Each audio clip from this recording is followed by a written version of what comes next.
Astaghfirullah, astaghfirullah,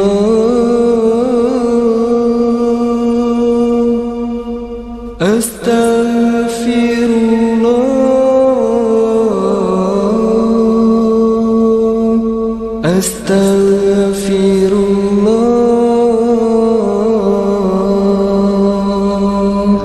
Ya Allah, ya Rahman, ya Rahim, ya Malik, ya Quddus, ya Salam, ya Mu'min, ya Muhaimin, ya Aziz, ya Jabbar, ya Mutakabbir, ya Khaliq, ya Bari, ya Musawwir, ya Ghaffar, ya Qahhar, ya Wahhab, ya Razzaq, ya Fattah, ya Alim, ya Qabid, ya Basit, ya Khafid, ya Rafi', ya Mu'iz, ya Mudhil, ya Sami', ya Basir, ya Hakam, ya Adil, ya Latif, ya Khabir,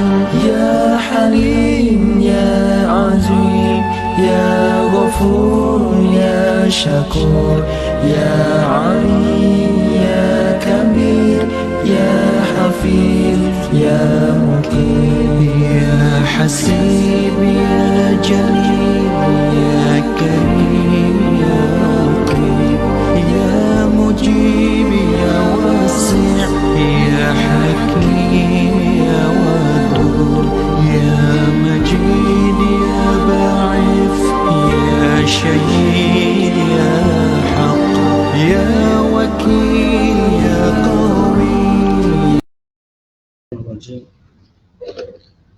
Bismillahirrahmanirrahim. Fala tad'u ma'allahi ilahan akhar fatakuna minal mu'azzabin wa anzir ashiratakal aqrabin wakhfid janahaka liman ittaba'aka minal mu'minin fa in asawka faqul inni bari'um mimma ta'malun wa tawakkal 'alal 'azizir rahim alladhi yara wa taqallubaka fis sajidin innahu huwas sami'un 'alim. Hal unabbi'ukum 'ala man tanazzalu asyayatin tanazzalu 'ala kulli affakin athim yulquna as-sam'a wa aktharuhum kazibun wasyu'ara'u yattabi'uhumul ghawun.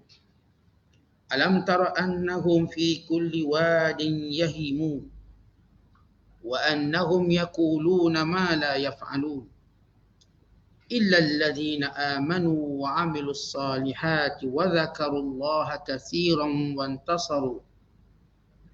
intasaru min ba'di ma zulimu wa saya'lamu alladhina zalamu ayyam qalbin yanqalibun. Sadaqallahul azim.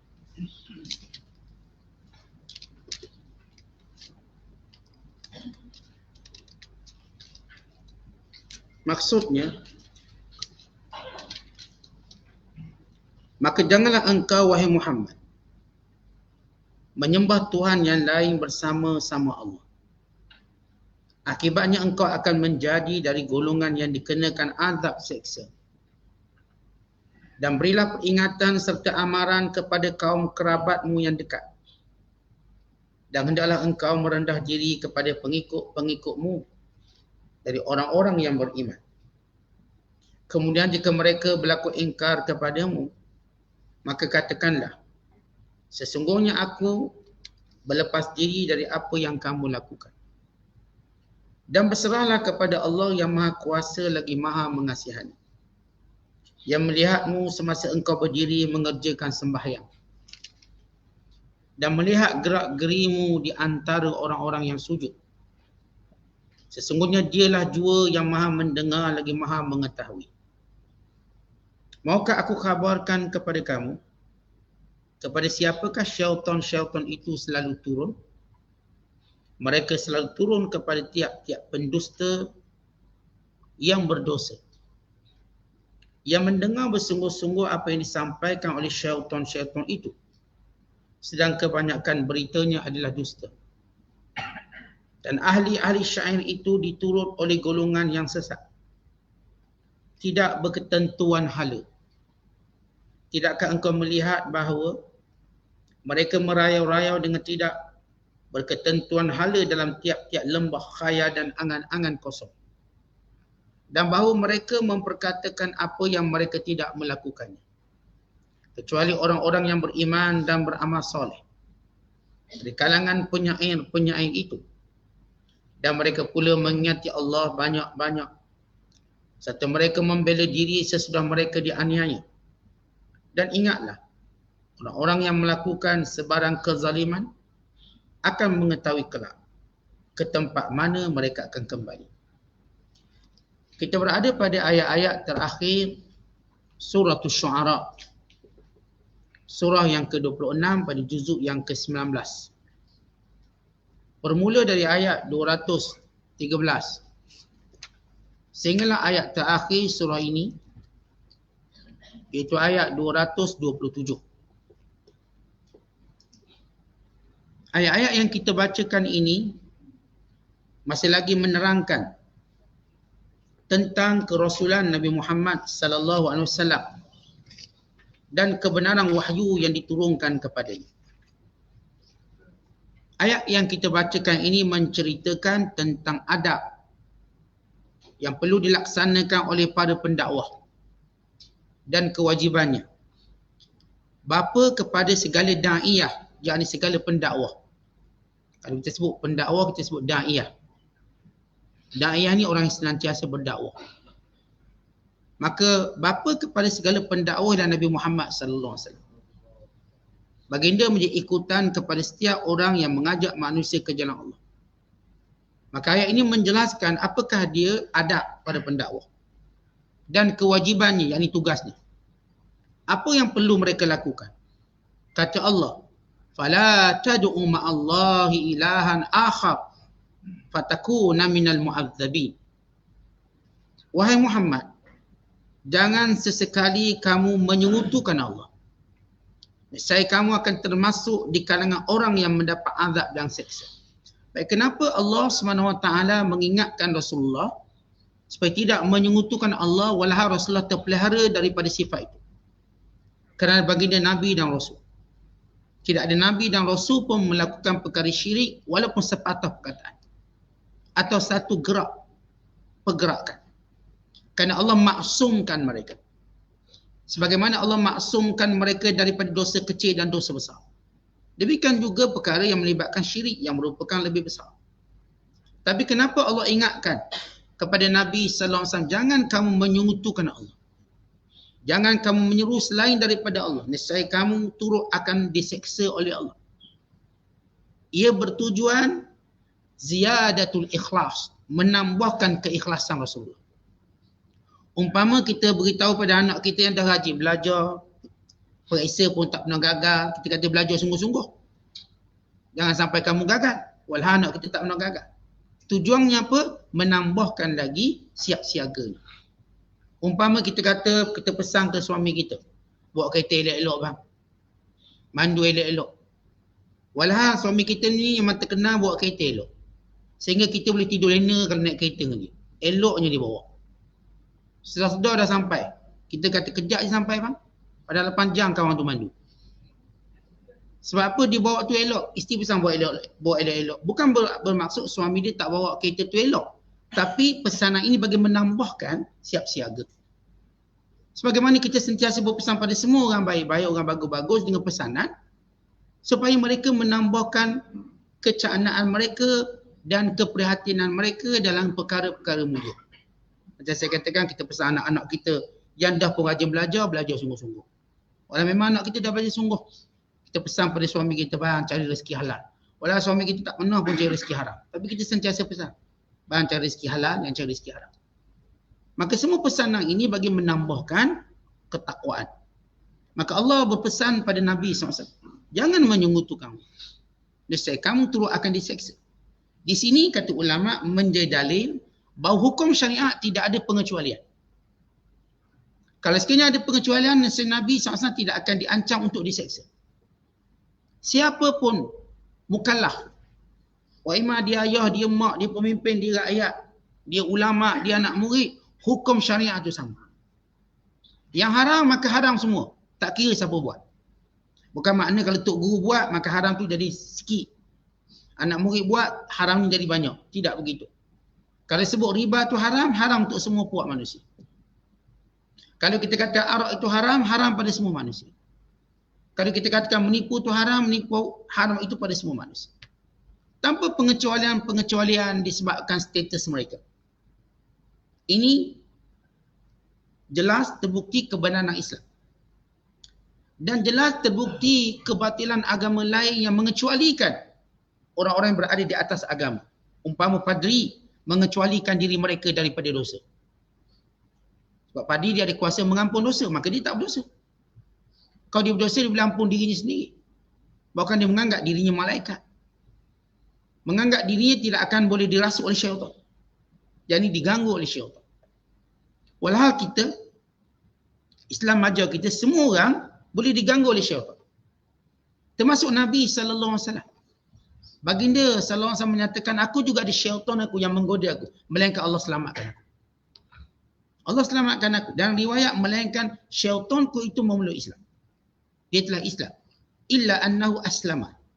Melainkan kerana dia sudah Islam. Artinya, kita semua ni, semua ada gangguan. Gangguan daripada bisikan syaitan. Bukan makna kita dah baik, syaitan dah tak ganggu kita. Dia ganggu cara lain.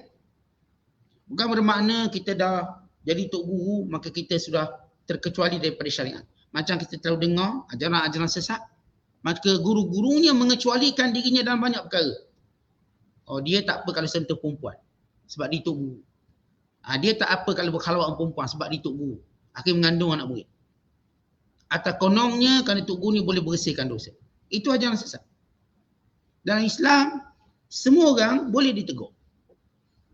Dan semua orang buat salah, boleh ditegur. Hatta para ulama mungkin disalah, maka ditegur. Terutamanya perkara yang memang menjadi maklum dalam agama. Maka ini menunjukkan bahawa syariat Islam itu terpakai pada semua orang tanpa pengecualian. Sehingga Allah mengingatkan Rasulullah SAW, kamu jangan menyungutukan Allah. Jadi kamu juga diazab. Maka tak ada pengecualian. Bahkan Allah ingatkan, wahai isteri-isteri Nabi, kalau kamu buat dosa, kamu juga akan dihukum. Tak ada istilah kamu VIP isteri Rasulullah. Pun sama. Menunjukkan bagaimana hukum taklif itu sama.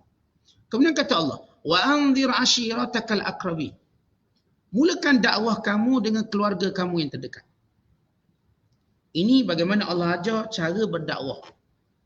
Pertama, pendakwah kena jaga diri mereka daripada segala perkara yang boleh mensyirikkan Allah. Jaga. Itu menjadikan dia sentiasa layak untuk berdakwah. Dia macam kita sebut kita pilot nak buat kapal terbang, kena pastikan kita sihat tu badan. Darah naik sikit je tak boleh mandu kapal terbang. Gula naik sikit tak boleh mandu kapal terbang sampai stabil. Itu peraturan dia. Dia kena pergi latihan sentiasa. Dia bukan mentang-mentang dia pilot, start je jalan. Bukan begitu. Dia ada peraturan. Dia nak berjalan beberapa hari, dia kena buat pemeriksaan doktor. Dia kena tengok latar belakang dia. Boleh bawa kapal terbang, tak boleh bawa. Okey, boleh jalan. Walau dah lesen 30 tahun. Maka pendakwah mesti pastikan diri mereka tidak melakukan perkara yang bercanggah dengan kehendak dan perintah Allah. Itu yang pertama. Yang kedua, dalam kandungan dakwah atau dalam subjek mad'u atau orang yang didakwah, utamakan orang paling dekat di kalangan keluarga. Bila turun ayat ini, Nabi SAW mendatangi Bukit Safa. Dan Nabi mendakinya. Dan Nabi menjeru, ya sabahah. Maka semua manusia berkumpul. Lalu kata Nabi SAW, wahai Bani Abdul Muttalib, wahai Bani Fihr, wahai Bani Lu'ay, ara'aitum law akhbartukum anna khailan bisafhi hazal jabal turidu an tughira alaikum saddaqtumuni. Apa pandanganmu kalau aku beritahu di belakang bukit ini ada kelompok tentera yang ingin menyerang kamu? Apakah kamu kata aku benar? Maka jawab keluarga dia, keluarga Nabi SAW daripada kabilah pelbagai. Benar, sebab kami tak pernah pun dengar kamu bohong. Lalu kata Nabi SAW, فَإِنِّي نَذِيرٌ لَكُمْ بَيْنَ يَدَيْ عَذَابٍ شَدِيدٍ بَيْنَ يَدَيَّ عَذَابٍ شَدِيدٍ. Sesungguhnya aku adalah Rasul, memberi amaran kepada kamu dengan azab Allah yang dahsyat. Lalu Abu Lahab pun bangun. Abu Lahab, saudara Nabi SAW, tabban laka sa'iral yaum, celaka kamu untuk sepanjang hari kamu. Ama da'utana illa lihada, apakah kamu panggil kita kumpul hanya sekadar nak beritahu kamu Nabi? Dan supaya kami ini beriman padamu, maka turun ayat tabbat yada abi lahabin wa tab, suratul Masad. Jadi bila turun ayat ini, Nabi SAW kumpul keluarganya, kalangan orang-orang Quraisy yang terdekat. Dan salah satu keluarganya ialah Abu Lahab. Maka Rasulullah beritahu bahawa dia Rasul, memberi amaran supaya ikut. Amaran neraka kalau tidak beriman kepadanya. Bahawa dia adalah Rasulullah SAW. Lalu Abu Lahab membantahnya. Bukan menghina Rasulullah, maka turun ayat membinasakan Abu Lahab. Dan riwayat yang lain, bila turun ayat وَأَنذِرْ عَشِيرَتَكَ الْأَقْرَبِينَ, berilah peringatan pada keluargamu terdekat, maka Rasulullah memanggil kaum Quraisy yang umum dan khususnya. Dan Nabi berkata, wahai sekalian orang Quraisy, selamatkan diri kamu daripada api neraka. Wahai Bani Ka'ab, selamatkan diri kamu daripada api neraka. Wahai sekalian keluarga Hashim, selamatkan diri kamu daripada api neraka. Wahai sekalian keluarga Abdul Muttalib, selamatkan diri kamu daripada neraka. Wahai Fatimah binti Muhammad, selamatkan dirimu daripada neraka. Fa inni wallahi, sesungguhnya aku demi Allah, la amliku lakum minallahi syai'a, aku tak boleh selamatkan kamu. Aku tak boleh buat apa-apa pada kamu. Ala innalakum rahima, ketahuilah kita punya hubungan kaum kerabat. Wa as'abulluha bibilaliha, dan aku akan hubung silaturahim ini. Bila Nabi kata sa'abulluha bibilaliha, kita ni ada kaum kerabat. Andai kata kamu tidak beriman sekalipun, hubungan kerabat ni ada. Dek kerana hubungan kerabat ini adalah, maka aku ingin mengajak kamu beriman pada Allah. Kerana aku tidak boleh membantu kamu walaupun ada hubungan kerabat ini. Tapi dek hubungan kerabat, aku ajak kamu kepada Allah. Tapi dengan hubungan kerabat juga bukan berarti aku boleh tolong kamu. Sehingga Rasulullah kata, wahai Fatimah, kamu pun kena ibadat. Ayah kamu tak boleh tolong kamu. Dan satu riwayat, Nabi SAW berkata, ya Fatimah, i'mali fa inna abaki la tuni anki syai'a. Wahai anakku yang tersayang, beribadatlah. Kerana ayahmu tidak dapat membantumu akhirat kelak. Maknanya ialah, dari sudut dakwah mengajak, semua orang buat baik. Semua orang tidak boleh untuk berpegang pada nasab dan keturunan. Tak apa, kita ni keturunan Nabi. Kita ni keturunan sekian, maka kita boleh tak payah beramal. Tak payah belajar. Tak payah menuntut ilmu. Maka ini satu benda yang merosakkan ni, membinasakan ni. Keturunan ke, apapun keadaan kita, maka setiap orang di kalangan kita mesti melakukan amal soleh. Jangan bernaung dia buat amal soleh orang lain. Tak apa Ustaz, saya keturunan Tok Wali, keturunan Syekh tu, Syekh ni, keturunan sekian, tak ada. Siapapun dia keturunan mana pun, dia tidak akan mempercepatkan atau tidak akan menyelamatkan dia daripada api neraka. Yang menyelamatkan dia daripada api neraka ialah ketaatannya pada Allah dan keimanannya. Maka ini, bila turun ayat ini, maka Nabi SAW memulakan dakwah pada keluarganya yang terdekat. Dan kemudian dakwah Nabi SAW kepada sekalian orang beriman. Bila orang beriman, turun ayat ini, mereka rasa sedikit terpinggir. Sebab tengok Rasulullah terlalu dahulukan keluarga. Maka kalangan orang beriman merasa sesuatu. Maka Allah turunkan ayat ini. وَاخْفِدْ جَنَاحَكَ لِمَنِ اتَّبَعَكَ مِنَ الْمُؤْمِنِينَ. Wahai Muhammad, bersifat lembutlah kepada setiap orang beriman yang mengikutimu untuk menghiburkan orang-orang yang beriman. Ya, Nabi SAW buat satu benda bukan sebab nasab keturunan, kerana perintah. Allah perintahkan keluarga dulu. Ya, bila keluarga dulu diutamakan, ada yang kecil hati. Tapi perlu dia memahami bahawa Rasulullah SAW buat kerana perintah, bukan kerana kroni. Perintahnya keluarga dulu. Kerana dakwah ini bila nak digagalkan, orang akan attack atau serang pada orang terdekat dengan kita. Alah, ajak dakwah, anak dia pun tak sembahyang. Ajak dakwah, adik dia pun teruk, abang dia pun teruk. Tengok pok saudara dia tu, masjid pun tak pergi. Orang akan attack keluarga terdekat. Maka Rasulullah memulakan dakwah pada orang terdekat. Kalaupun mereka tak ikut Rasulullah, paling kurang Nabi kata, aku dah ajak dan dia tak nak ikut. Dia tak nak ikut. Maka bukan lagi urusanku. Yang ini bukan aku yang memberi hidayah, Allah beri hidayah. Tapi ajak dah. Macam kita lah kalau orang tegur anak tu awak nakal, tu ajar sikit. Saya dah ajar dah dia.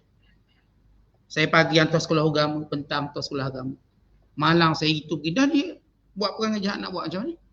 Saya dah ajar dah dia. Jadi orang yang nak jatuhkan kita tak boleh kata apa-apa. Maka Allah Ta'ala turunkan ayat supaya Nabi SAW bersifat lembut dengan sekalian orang beriman. Bagi apa? Bagi menjawab kegelisahan orang beriman. Yang lain, yang bukan keluarga terdekat. Wahai Muhammad, kita ada ayat khas juga untuk mereka. Wahai Muhammad, bersifat lembutlah kepada setiap yang beriman di kalangan umatmu. Fa'in asauka, kalau mereka ini melawan kamu, kalangan keluarga kamu, kalangan bangsa kamu, fakul inni bari'um mimma ta'malun. Katakanlah aku berlepas diri dengan apa yang kamu lakukan. Baik, aku dah cakap, maka aku tak lagi bertanggungjawab. Allah turun ayat yang lain, lasta alaihim bimusaytir. Wahai Muhammad, kamu bukanlah berkuasa atas mereka. Kamu hanya berdakwah pada mereka. Artinya kalau mereka berpaling, tak bolehlah kamu lempang dia, ikut juga aku. Tak boleh. Dakwah Islam dilakukan dengan sukarela. Dia tak terima, kita tak boleh nak lempang dia, pukul dia. Allah Ta'ala berfirman, afa anta tukrihun nas hatta yakunu mu'minin? Apakah engkau wahai Muhammad memaksa manusia sehingga mereka beriman? Tak boleh. La ikraha fid din qad tabayyana ar-rusydu minal ghayy. Tiada paksaan dalam agama. Jelas nyata kebenaran daripada kesesatan. Kenapa tiada paksaan dalam agama? Kerana kebenaran itu jelas nyata. Jelas lagi nyata. Bila ada seorang Kristian, dia baca Al-Quran. Pertama-tama dibaca ayat Bismillahirrahmanirrahim. Dengan nama Allah pemurah dan penyayang. Pertama dia baca ayat. Maka dia mengetahui ini kitabullah. Sebab dimulakan dengan nama Allah. Dalam keadaan kitab-kitab suci yang lain tidak dimulakan dengan nama Allah. Terus starting dia cerita sejarah dia. Baik Bible, baik Taurat. Bila kita buka di Quran, dimula dengan apa? Bismillahirrahmanirrahim. Kemudian beri sinopsis Al-Quran. Alhamdulillahirrabbilalamin. Sinopsis Al-Quran. Dimulakan dengan Allah memuji dirinya. Kerana ia adalah Tuhan sekalian alam. Maka disebut sifat Allah yang asas. Kemudian disebut bagaimana perlu manusia lakukan kepada Tuhan mereka. Iaitu tidak minta tolong melainkan dengan Allah. Tidak menyembah melainkan dengan Allah. Melainkan kepada Allah. Dan meminta kepada Allah senantiasa berada pada jalan yang lurus. Dan berlindung daripada kesesatan orang-orang yang sesat, yang dilaknati, yang dimurkai, dan orang-orang yang jauh daripada kebenaran. Maka dia akhiri dengan amin, doa amin. Kemudian masuk surah Al-Baqarah. Dibaca lagi. Diceritakan tentang apa ini Quran. Apa ini Quran? Dzalikal kitabu la raiba fihi hudal lil muttaqin. Inilah kitab wahyu Allah yang tiada keraguan padanya datang dari Allah. Petunjuk kepada orang bertakwa. Ni baca ayat ni terus beriman. Kenapa? Jelasnya petunjuk. Walaupun orang fitnah Islam cara tu, cara ni, kononnya agama Islam yang pukul wanita, dia kata. Orang Islam ni teruk, dia suka pukul bini. Orang Islam ni teruk, dia suka buat tu, buat ni. Maka dia lemparkan segala dakwah dan juga segala kepalsuan, fakta dan sebagainya. Tetapi realiti yang berlaku sebaliknya. Tak ada orang, dia kata orang Islam ni dalam masjid ni semua berhala. Saya nak masuk juga masjid. Bila masuk masjid, langsung tak ada berhala. Melainkan mereka berdiri sama rata tanpa membezakan keturunan dan darjat mereka. Menyembah Allah. Yang seorang tu niat dia untuk merosakkan masjid. Tiba sampai masjid, AJK sambut. Selamat datang wahai brother. Macam itulah. Selamat datang, selamat. Dia nampak satu kelembutan dalam lawatan dia. Akhir peluk Islam. Kerana petunjuk dalam Islam jelas. Wanita Islam dipelihara. Bukan segala perkara yang haram ditekankan dengan sungguh-sungguh. Bahkan ia diakui. Ada seorang Kristian. Dia kata tak ada orang boleh menyekat minum arak. Tak ada satu agama pun boleh sekat minum arak melainkan Islam. Saya tengok kawan-kawan saya, bila mereka Kristian, mereka mesti minum arak. Mereka masuk Buddha, mesti minum arak. Mereka masuk ini, masih minum arak. Bila masuk Islam, berhenti minum arak. Kekuatan agama.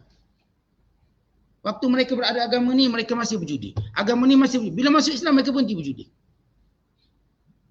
Jadi bagaimana kekuatan agama Allah? Sebab itu Islam ataupun Allah perintahkan jangan paksa. Kerana mereka akan sedar. Tentang benda baik, barang baik.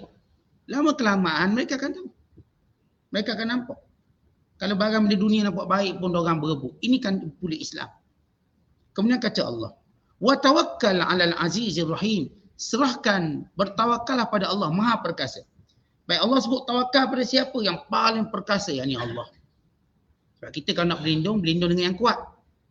Kita tak berlindung pada benda yang lemah. Yang kuat sekali siapa? Allah. Wa tawakkal 'alal aziz. Dan Allah ini juga Ar-Rahim, yakni penyayang. Sebagaimana setiap 7 kisah Nabi ditutup dengan sifat Allah perkasa lagi Maha Penyayang. Ini sifat Allah. Kuat. Dalam masa yang sama, kuat bukan makna nak zalim orang, bukan makna nak bully orang. Sayang orang. Sayang makhluk. Orang kalau dalam dirinya ada sifat kuat dan ada sifat penyayang, maka dia sebaik-baik pelindung dan penjaga. Suami kita gagah dan dia penyayang. Maka kita dilindungi dengan baik. Tapi kalau suami kita kuat je tapi tak penyayang, bengkaklah mata kanan kiri kita. Sebab dia kuat je tak sayang. Kalau suami itu kuat dan penyayang, isteri terpelihara terjaga. Ni ayah dia ni kuat dan penyayang, anak juga terjaga terpelihara. Tapi kalau kuat saja tak penyayang, anak pun mungkin patah kaki patah tangan. Kena pukul bila buat salah. Ini bila buat salah, mohon ampun, Allah penyayang. Degil, maka Allah Maha Perkasa. Kemudian kata Allah, allazi yaraka hina taqum. Ialah Tuhan yang sentiasa melihat kamu ketika mana kamu berdiri solat. Maknanya Allah nak beritahu Nabi SAW dan kepada kita semua tentang kelebihan solat. Maksud pemerhatian Allah di sini, yakni rahmat Allah bertambah setiap kali kita berdiri untuk solat. Contoh kita nak kasih sayang Allah. Macam mana nak suruh kasih sayang Allah tu bertambah ketika mana kita solat? Kalau kita nak suruh mak kita sayang, macam mana nak suruh mak kita sayang? Kita tahu mak kita sayang kita. Tapi ada waktu bila kita buat tu mak kita bertambah sayang kita. Waktu mana agak-agak? Yang mana bila kita buat mak kita sayang, maka kita pun buat waktu tu. Maka Allah penyayang pada orang beriman. Allah memandang dengan penuh kasih sayang bila seorang hamba berdiri solat.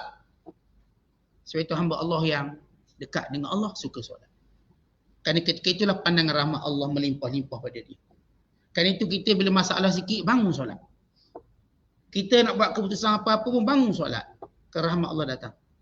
Sebab itu kita ada solat istikharah, solat hajat, solat istisqa, solat kusuf. Segala solat-solat yang berkaitan kehidupan kita.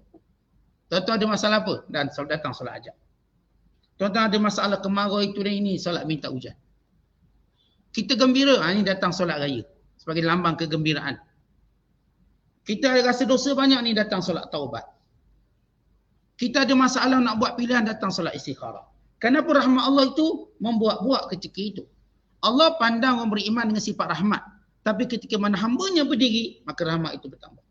Sebab itu Allah menyatakan, allazi yaraka hina taqum, dan dia Allah yang melihat kamu ketika mana kamu berdiri solat.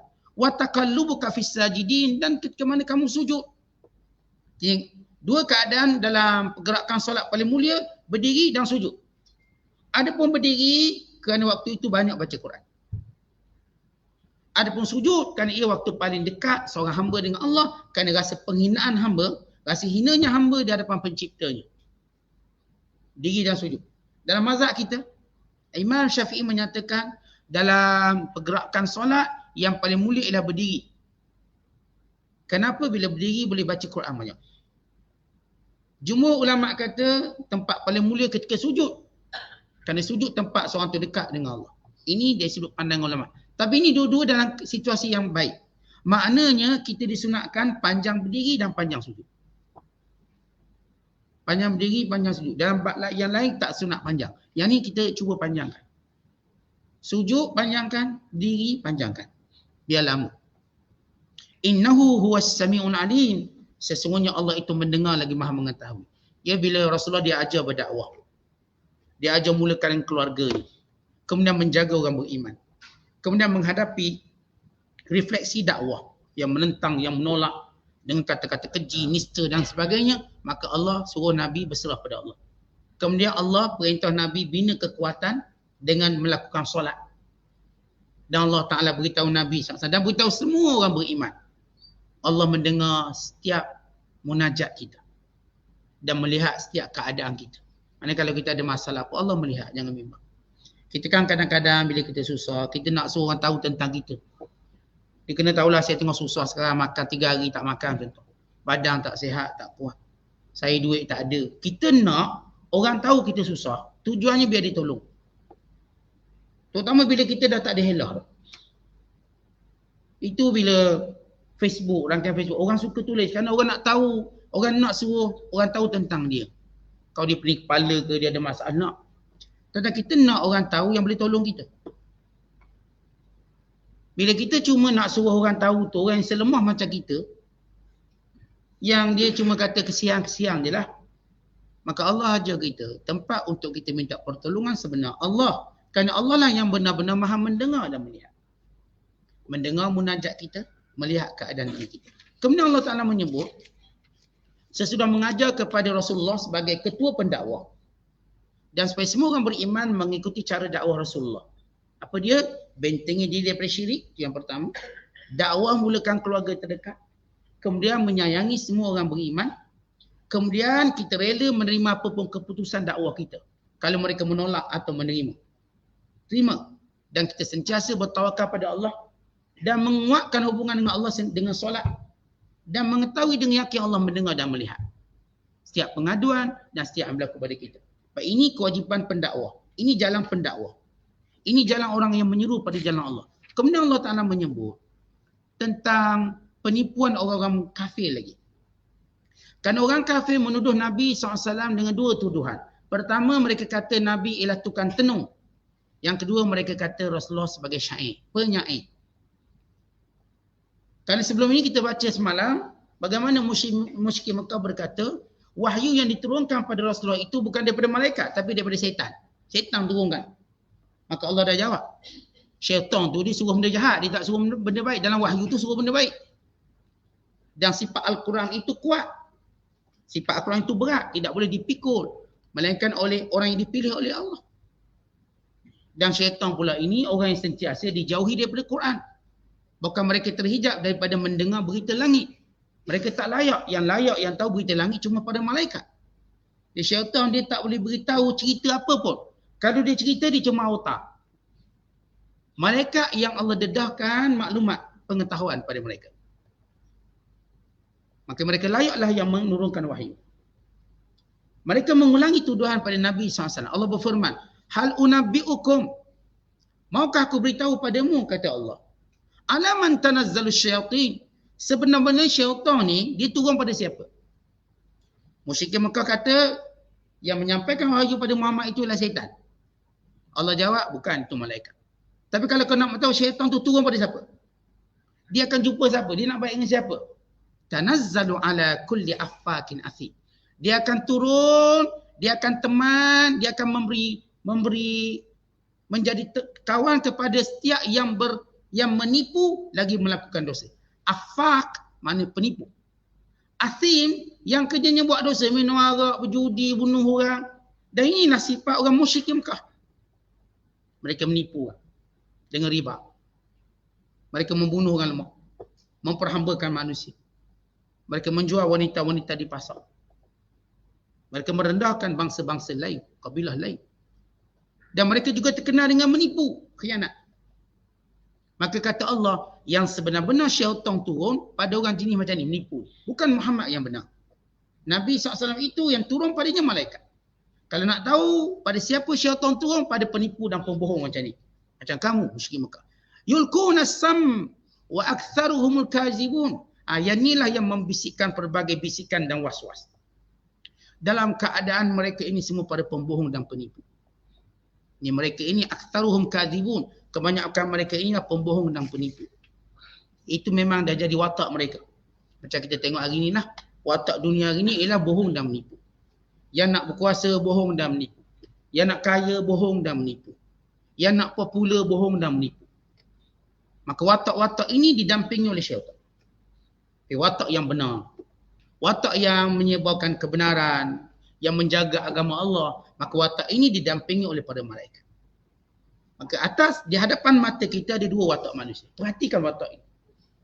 Apakah mereka yang menyebarkan kebenaran, mempertahankan kebenaran dari Allah, atau mereka yang berdusta? Mereka yang kita nampak terang benderang, nampak jelas bagaimana apa yang mereka nak cuma habuang dunia. Tidak yang lain pada itu. Itu yang mereka nak. Wasyu'ara, adapun pada penyair pula yang mereka tuduh pada Nabi SAW. Baik, kata Allah, aku ceritakan apa itu hakikat syu'ara. Syu'ara ni penyair, kalau hari ni penyanyi-penyanyi. Sebab syu'ara dahulu menghiburkan orang dengan bahasa dia, pujian dia, kekutukan dia, bahasa dia tu power. Kalau hari ni kita lagu yang orang dengar sampai bilion lagu. Kerana bukan sekadar muzik itu bagus atau muzik itu menarik, bukan seni katanya juga. Dan setiap orang mengembangkan ideologi melalui lagu. Yang LGBT melalui lagu. Yang golongan rappers ni dengan dados ni melalui lagu. Yang golongan-golongan free sex dia melalui lagu. Agenda politik melalui lagu. Semua buat lagu. Dahulu panggilnya syu'ara. Mereka ini menjadi tulang belakang kepada setiap pemerintah, orang kaya, pejuang, semua. Mereka menjadi ilham dan inspirasi, tulang belakang dan kekuatan. Mereka ini pembekal pada ilmu dan perbekal pada membekalkan motivasi.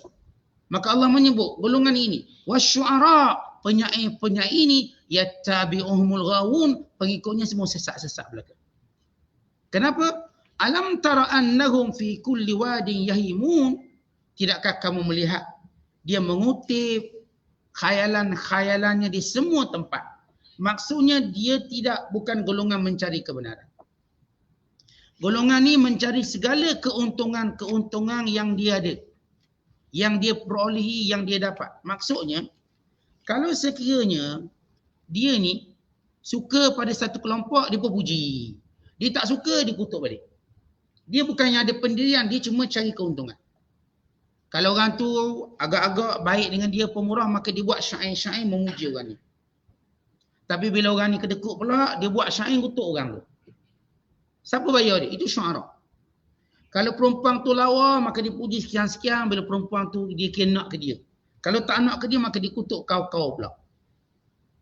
Al-Quran, dia bukan puji orang, benci orang berdasarkan kepada kepentingan, tapi menceritakan kebenaran. Siapa pun yang pegang kebenaran, sifatnya terpuji macam ni, seterusnya. Yang memegang kebatilan, sifatnya keji seterusnya. Dengan prinsip. Syair, penyair dalam memuji orang, bukan dengan prinsip, dengan keuntungan, kepentingan. Macam kita lah, orang ni boleh beri banyak ke dia, maka dia sokong orang ni. Yang ni pula bagi, sokong orang ni. Dia tak ada prinsip. Tetap berhati-hati bila orang tak ada prinsip. Musuh yang ada prinsip jauh lebih baik daripada kawan yang tak ada prinsip. Kalau kita jumpa satu musuh tapi dia ada prinsip, jauh dia lebih baik. Berbanding kita ada kawan tak ada prinsip. Yang jadi tikam belakang, dia tak ada prinsip. Agak untung di sana pula kesana. Maka hati-hati kawan yang tak ada prinsip. Bahkan bila dikatakan, bila seorang itu punya jawatan, maka dia dikelilingi oleh kawan-kawan yang tidak ada prinsip. Semua cuma nak jaga habuan. Kalau dia kaya, dikelilingi oleh kawan-kawan tak ada prinsip. Semuanya nak korek kekayaannya. Pada bila kita berada situasi yang baik, yang terjaga, kita akan jumpa kawan-kawan yang ada prinsip. Kalau kita salah, dia beritahu salah. Kalau betul, dia kata betul. Itu kawan prinsip. Ini disebut oleh ulama. Kalau musuh berprinsip, lebih baik pada kawan tak berprinsip. Sebab bila musuh diprinsip, dia tahu. Musuh ni, prinsip dia, kalau orang dah rebah, dia tak akan kejar lagi. Dia ada prinsip. Maka kita memahaminya. Sebab itu tuan-tuan sekalian, bila ni orang tanya kepada Menteri Pertahanan Israel dulu. Apa pandangan dia terhadap Hamas? Dia kata ini musuh kami yang paling berprinsip yang kami jumpa tadi. Cukup berprinsip. Kalau dia kata dia tak buat, memang dia tak buat. Kalau dia kata dia buat, memang dia buat. Artinya Yahudi dia percaya setiap kata-kata yang dia disebut oleh pejuang Hamas. Kerana Hamas ni berprinsip. Maksudnya kalau dia serang, dia kata dia serang. Dia tak ngaku yang tak serang tu dia serang. Tak, dia ada prinsip. Maka lihat, musuh nama Yahudi pun hormati orang ada prinsip. Dan Islam memang kita ajar prinsip. Kita dalam perang ada prinsip. Tak bunuh kanak-kanak, tak bunuh wanita. Itu prinsip. Macam mana pun kita benci wanita, kita tak akan bunuh dalam peperangan. Macam mana pun tak suka kanak-kanak, tak bunuh kanak-kanak dalam peperangan. Dan tak bunuh musuh yang lari. Macam mana pun gerang pada musuh, kita tak kejar musuh lagi. Kita tak cincang mayat-mayat musuh. Walau bagaimana kita benci, kita tak cincang mayat dia. Bukan dikebumikan. Rasulullah dalam perang Badar, Nabi gali lubang untuk kebumikan Abu Jahal ni. Ni semua pemimpin kau yang samseng jahat. Nabi kebumikan. Nabi tak suruh gantung kat pokok rambutan. Pokok rambutan tak ada. Pokok durian. Durian pun tak ada. Pokok kurma. Nabi tak arah pun begitu. Walaupun mereka ni terkenal dengan sanadid, penjahat-penjahat samseng. Tapi Nabi ada prinsip. Nabi ajar orang Islam prinsip. Benci kita ada prinsip. Taklah benci sampai pergi kencing kat kuburan. Tak diajar begitu. Taklah bila kita benci, bila musuh sakit pun kita nak marah dia lagi. Tak. Dia sakit, kita ziarah dia. Ada prinsip kita. Dia mati, kita hentikan lidah kita. Yang tak mati pun nak kutuk lagi. Ada prinsip. Sebab itu bila orang kutuk Abu Jahal. Kutuk. Abu Jahal dah mati lama. Maka datang Ikrimah bin Abi Jahal. Ya Rasulullah. Orang kutuk ayahku depan aku. Aku terasa. Walau ayah dia jahat, nama dia anak, terasa. Anak. Lalu Nabi SAW mengingatkan orang Islam. La tasubul amwat. Jangan seorang pun kalangan kamu maki orang dah mati. Fa innahum afdau ma qaddamu, kerana mereka sudah mendapat bahagian mereka di sisi Allah. Dan lihat prinsip kita. Dah musuh dah mati, kita tak sebut-sebut lagi, dah stop, dah habis. Ini tak mati pun tak puas hati lagi. Mati masih nak kutuk. Ini orang yang tak ada prinsip. Islam aja prinsip. Kemudian kata Allah, wa annahum yaqulun ma la yaf'alun. Mereka kata sesuatu yang mereka tak buat. Ni penyair menyebut tentang kelebihan sedekah, tak buat dia. Kelebihan pemurah, tak buat dia. Dia cuma syair je. Kata macam penyanyi lah. Dia menyanyi lagu ibu, dia yang derhaka mak dia. Sebab dia cuma menyanyi. Dia menyanyi tentang setia, dia lah yang khianat. Dia menyanyi tentang cinta suci, sesuci debu, sesuci apa benda lah. Apa benda nak sebut suci. Last sekali dia yang khianat.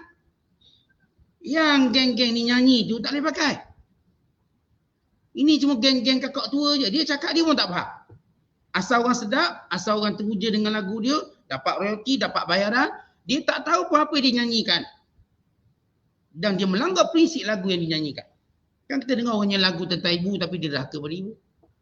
Dia nyanyi lagu ni, dadah membahaya untuk negara, dia isap dadah. Lagu apa pun dia nyanyi, tuan-tuan tengoklah penyanyi. Semua penyanyi penyakit dia sama. Tengok penyanyi ni. Apa benda dia nyanyi? Tengok skrip lagu dia, tajuk apa? Tentang puji wanita, dia tak pernah hormat wanita. Kalau lagu ni puji wanita ni. Lagu dia tentang apa? Apa yang disebut dalam lagu-lagu dia, saya pun tak apa banyak lah lagu ni tak tahu. Tuan-tuan yang lebih tahu Arif ni, tengok senang lagu, tak kira lagu Mak Saleh ke lagu Melayu tu. Apa yang disebut, apakah dia buat? Yang dinyanyikan tu apakah dia buat? Dia jauh daripada apa yang dinyanyikan, jauh. Makanya yang disebut oleh Allah, wa annahum yaqulun, mereka cakap ma la yaf'alun, tapi tak. Itu sifat syair. Itu sifat lagu. Nyanyilah macam mana, mereka takkan buat.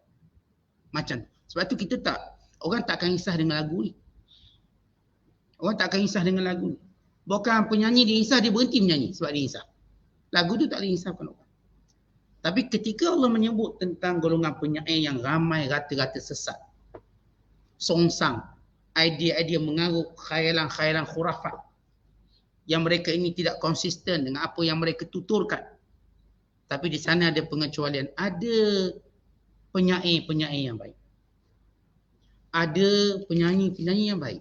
Sebab dia nyanyi lagu baik. Bahawa kita tengok nyanyi lagu-lagu nasyid, lagu baik lah. Dia puji Allah, dia puji Rasulullah. Dia berselawat, dia berqasidah. Itu yang baik-baik.